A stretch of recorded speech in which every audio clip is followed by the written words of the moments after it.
هنجرب النهارده اكتر مكان سياحي وعالمي في بورسعيد، المكان اللي عامل ضجه كبيره وقلبان على السوشيال ميديا في بورسعيد. يلا بينا نجربه سوا ونشوف هل فعلا هيستاهل التجربه ولا لا. يلا بينا. هيلنان بور فؤاد منتجع سياحي واوتيل عالمي موجودين على ارض بور فؤاد في بورسعيد. اوتيل هيلنان معمول على طراز عالمي فندقي مميز جدا. دي بوابه دخول هيلنان. علشان تدخل جوه محتاج تكون اونر او مستاجر ليونت. اليونتس في هيلنان فيها فرايتي كتير جدا، في يونت غرفتين، في يونت 3 غرف. اغلب اليونت معموله على احدث طراز. دي اليونت اللي احنا اخترناها، واليونت مفروشه على اعلى طراز، مفروشه فرش كامل، فرش حديث جدا، وكل الاجهزه اللي هتحتاجوها هتلاقوها موجوده. كمان اغلب اليونت بول فيو. حقيقي اليونت دي كانت فظيعه وكنت مبهوره بيها جدا. جينا بقى نبدا جولتنا داخل هيلنان بور فؤاد. اول حاجه ممكن نستخدمها البول. جامل بول كبيره جدا ونظيفه جدا. كمان موجود الشازلونج والشماس اللي تقدروا تستخدموها وتقعدوا قدام البول. بجد تجربه البول كانت مميزه قوي. خلصنا قعدتنا على البول والجو كان حر جدا وانطلقنا الى هيلنان ووك. طبعا هيلنان ووك فهو مشايه كبيره فيها فرايتي كتير جدا من المطاعم والكافيهات والكوفي شوب، وكل حاجه انت هتتخيلوها هتلاقوها موجودين في هيلنان ووك. انا بقى اخترت بلاك فوكس. الفرع كان كبير جدا والديكورات بتاعته خطيره، وطلبت فرابتشينو كلاسيك جالي بالشكل ده. المشروب كان تقيل طعمه حلو قوي، والاسبريسو فيه كانت مظبوطه. حقيقي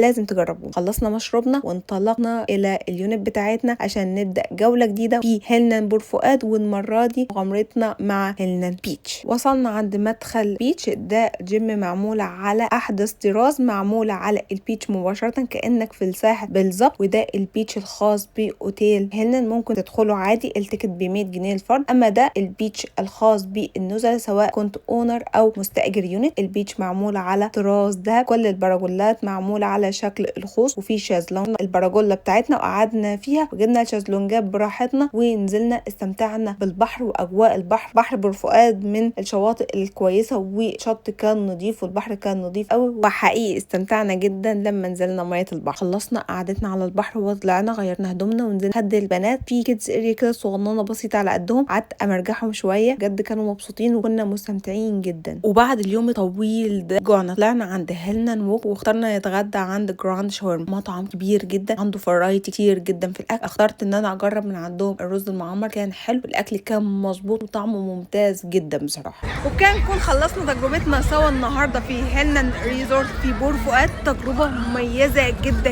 جدا، ما ينفعش. دي كانت تجربتنا سوا النهارده. هستناكم انتوا كمان تجربوا هيلنان ريزورت وتقولوا لي رايكم في الكومنت. بس كده، يلا.